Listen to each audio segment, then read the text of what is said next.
Get ready for another tearjerker.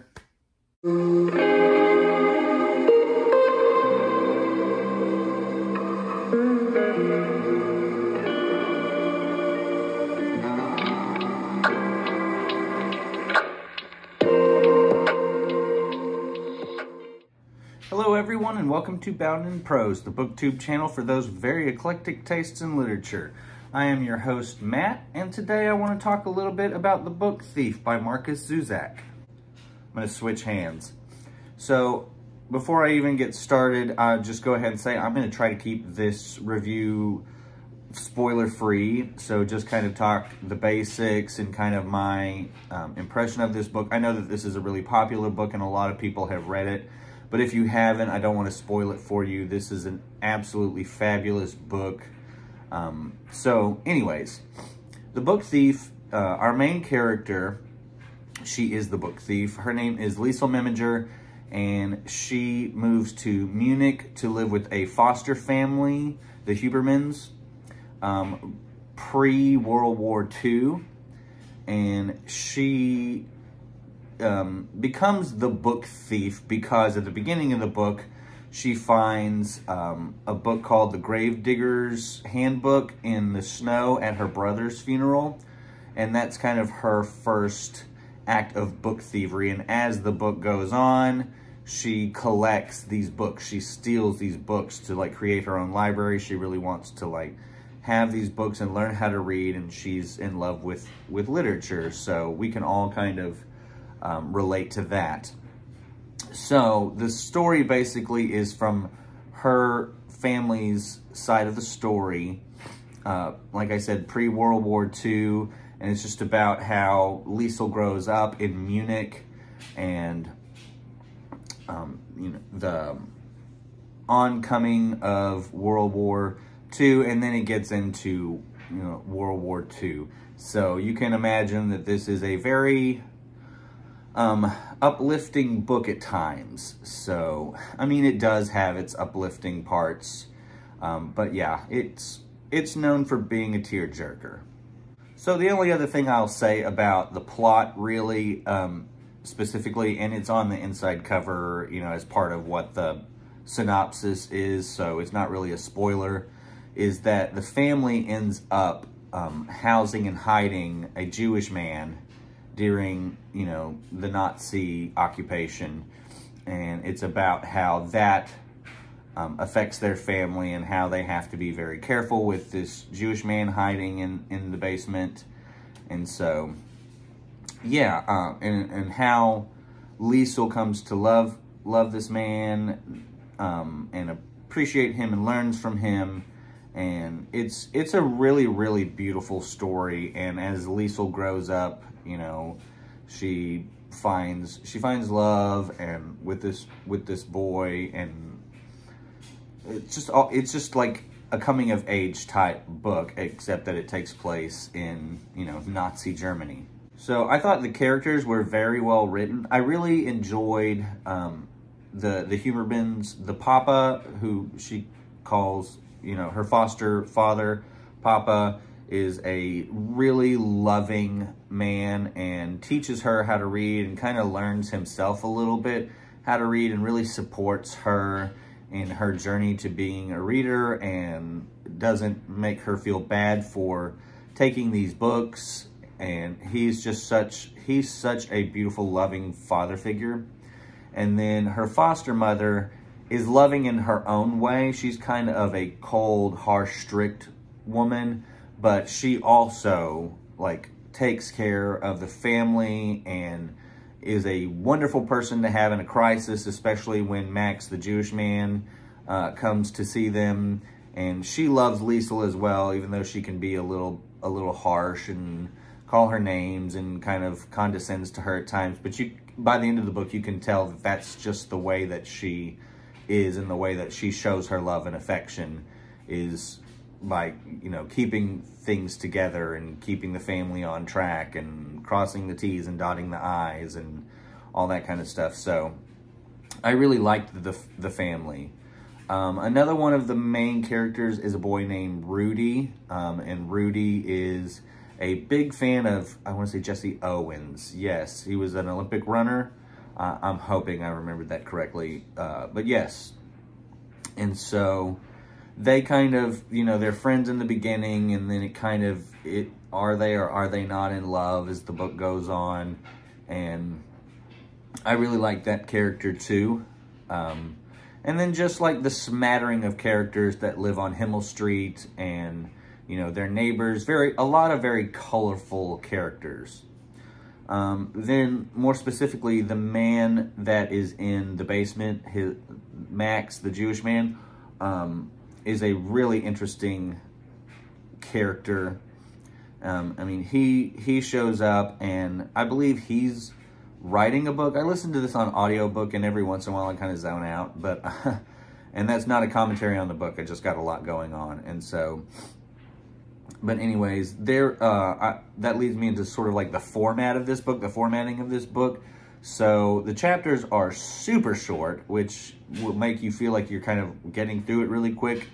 And there's a section when Liesel is like reading this thing that Max has written, and there's actually illustrations in the book. So it's made to look like, you know, this book that Max is writing, or this story that Max is writing. And so I really, really enjoyed that. Very immersive. There's times I kind of wish I didn't have it on. I hadn't read it on audiobook so I could really appreciate some of the design, but this was one of the ones that I chose to listen to while I was in the car. So I'll give you a little like preview. So like this kind of thing. I mean, it's filled with illustrations and things like that I really think make the reading experience that much more immersive. Like I said, I wish that I had been able to like look at them and appreciate them as I went through. But anyways, I did find an audiobook on YouTube, and the lady who was reading it, I believe, was a school teacher, because she was talking to her freshman class as she went through it. And I thought that she was really good. I think a lot of times people that read audiobooks, they read it like this, and they want to make sure that you really get every syllable enunciated. And she read a bit faster, which I appreciated. Usually I have to like put things on 1.5 speed, but I couldn't really keep up with her while it was on 1.5 speed. So I got to listen to it on normal speed, and it was just right.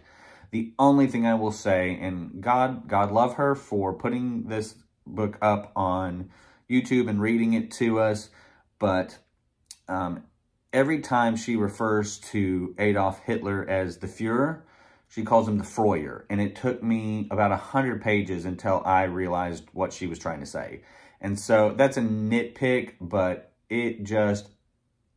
I was just like, no, that's not how you say it. But anyways, that's just a little thing.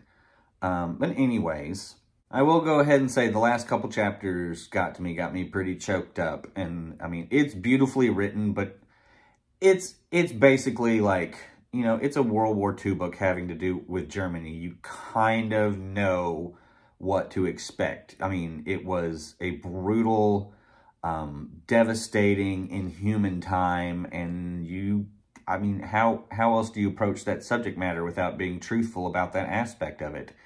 And so, yeah, so the ending was pretty sad, pretty brutal, but I felt like it was beautifully handled, beautifully written. And yeah, I ended up giving this 4 stars, I want to say. So I thought it was very, very good, very well written. At times, it's a little YA, which is not necessarily a bad thing, but I'm just kind of at the point in my life where I don't really like have that 5-star experience or that 5-star connection with YA literature.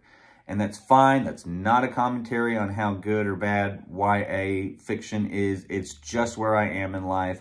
I thought that this was really close, but as I've said before, I'm trying to be a little bit more critical about what I really give 5 stars. So The Book Thief, I thought, was excellent. I'm very glad I read it, and I will probably reread it again one day and actually read the physical copy so I can see all the illustrations and appreciate it through that experience.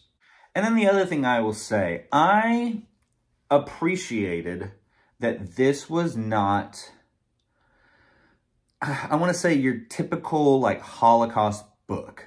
And what I mean by that is there's so many books written from this time period that are written from the perspective of a Jewish person. And the book or the story ends up in the concentration camps and really digs deep into like that scene, that type of content, which there's nothing wrong with that. Those stories absolutely deserve to be told.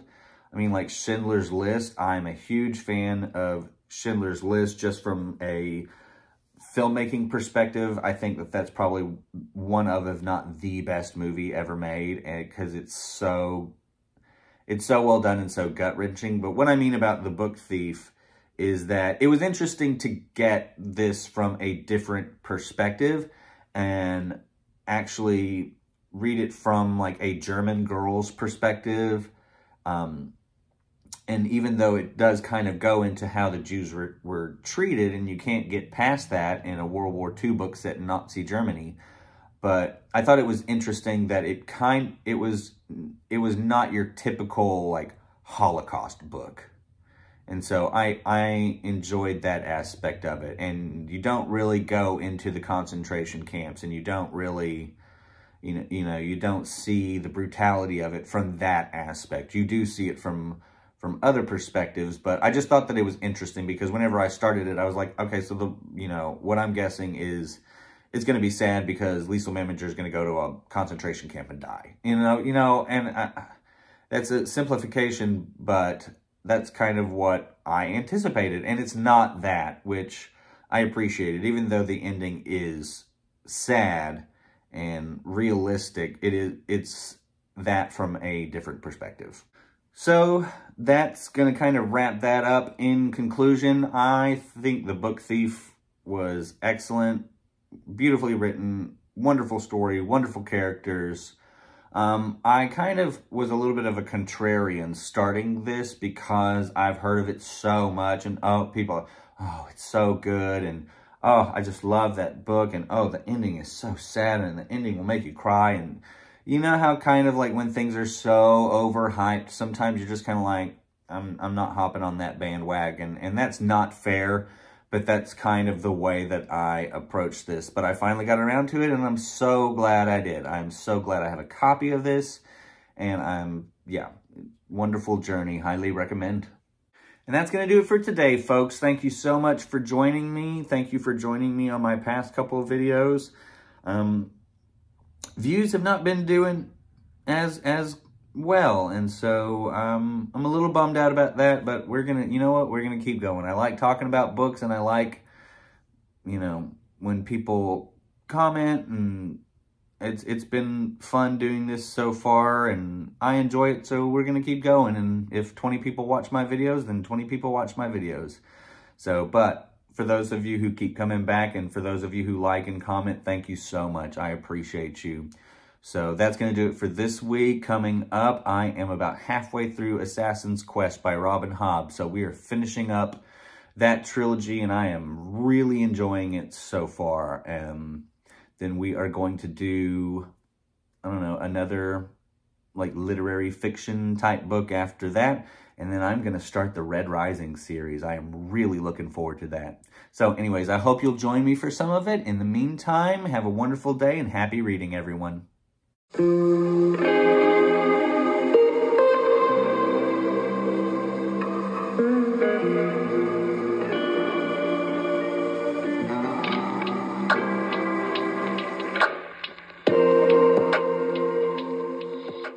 I swear the next few videos will be on lighter topics.